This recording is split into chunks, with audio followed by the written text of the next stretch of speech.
Hello. With at least 8 people known to have died since Monday alone and thousands continuing to shelter in evacuation centres, the terrifying scale of Australia's bushfire disaster is beginning to emerge. A mass exodus from southern New South Wales is underway, with long lines of cars clogging highways leading right back to Sydney and Canberra. Fire officials have told holidaymakers to urgently leave a long stretch of coastline before more ferocious fires are expected to sweep in over the weekend. Not everyone wants to go. Seeing just all the locals, I can see they're all nervous and anxious, and everyone's just on edge. Looking at the queues here, it would be a long trip. We actually think we'd be better off staying here. Our motorhome's parked by the water. If anything does happen, we can just go down to the water. Well, the fire itself is colossal. Flames have been reported to have reached 70 metres high. But these pictures from Monday show huge blazes in the state of Victoria. The plume of smoke generated by the inferno covers 5.5 million square kilometres. That's the size of Europe. That thick black cloud is now drifting towards New Zealand and its pristine snowy mountains and glaciers. Let's take you live to Phil Mercer, who joins us now live from Sydney. And we're not even at the peak of the bushfire season, Phil.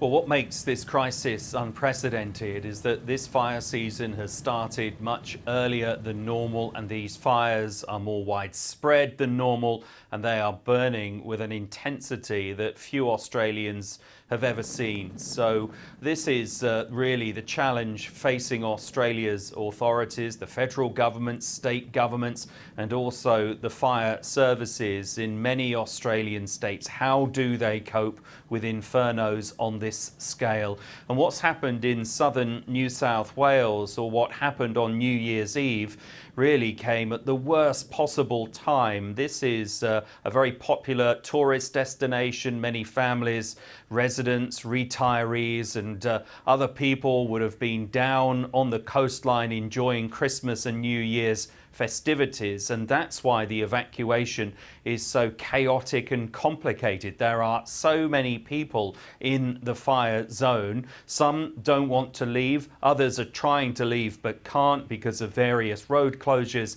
Adding to this sense of unease and unpredictability is the fact that there are shortages of food, fuel and water, and also internet and phone services have gone down. So that's adding to this great sense of unease as thousands of people continue to pour out of that region. And elsewhere, Phil, extraordinary stories of personal survival.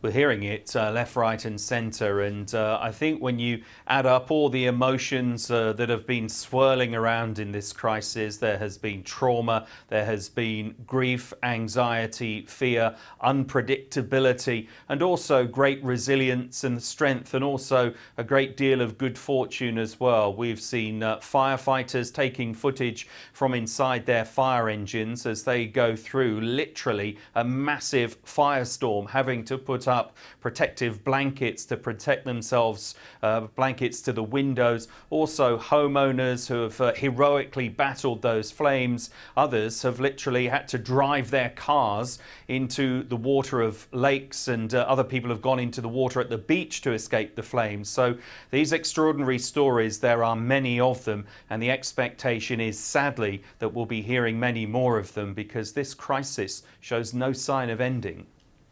OK, Phil in Sydney with the latest. Thank you very much indeed. Well, as we've been hearing, smoke from the bushfires in Australia has blown to New Zealand, blanketing some of the country's retreating glaciers.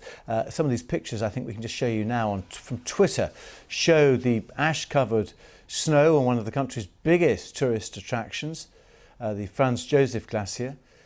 Some climate change scientists fear that the ash, which drifted 1,900 kilometres across the Tasman Sea, could absorb more heat and melt snow more quickly this summer. New Zealand's glaciers are already shrinking, with scientists predicting they could disappear completely by the end of the century. People elsewhere in the country have also woken up to a hazy sunrise, smoke smothering towns nationwide.